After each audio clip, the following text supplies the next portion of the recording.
City hero ഷൊർണൂരിലൂടെ ഇനി നിങ്ങളുടെ സ്വപ്നവും യാഥാർത്ഥ്യമാക്കാം. സെയിൽസ് ആൻഡ് സർവീസിനോടൊപ്പം സ്പെയർ പാർട്സും ലഭ്യമാണ്.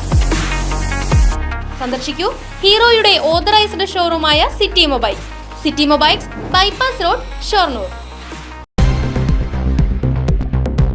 ഭാരതപ്പുഴയിലെ ചെറുതുരുത്തി പൈങ്കുളം ശ്മശാനം കടവിൽ ഒരു കുടുംബത്തിലെ 4 പേർ ഒഴുക്കിൽപ്പെട്ടു. ഒരാൾ മരിച്ചു. ചെറുതുരുത്തി സ്വദേശി ഓടയ്ക്കൽ വീട്ടിൽ കബീറിന്റെ ഭാര്യ ഷാഹിനയാണ് മരിച്ചത്. കബീറും ഭാര്യ ഷാഹിനയും ഇവരുടെ മകളായ 10 വയസ്സുള്ള സറ, ഷാഹിനയുടെ സഹോദരിയുടെ മകൻ 12 വയസ്സുള്ള സനു എന്ന ഫുവാത്ത് എന്നിവരാണ് പുഴയിൽ അകപ്പെട്ടത്. ഇതിൽ കബീറിന്റെ ഭാര്യ ഷാഹിനയെ നാട്ടുകാർ രക്ഷപ്പെടുത്തി ചേലക്കര ജീവോദയ ആശുപത്രിയിൽ എത്തിച്ചെങ്കിലും മരണം സംഭവിക്കുകയായിരുന്നു. ഇന്ന് വൈകിട്ട് ഭാരതപ്പുഴയിൽ സന്ദർശനത്തിനെത്തിയതായിരുന്നു ഇവർ. ബാക്കിയുള്ള 3 പേർക്കായി ഫയർഫോഴ്സും പോലീസും നാട്ടുകാരും തിരച്ചിൽ നടത്തുന്നു. ചെറുതുരുത്തിയിലെ സറ ബേക്കറി ഉടമയാണ് കബീർ.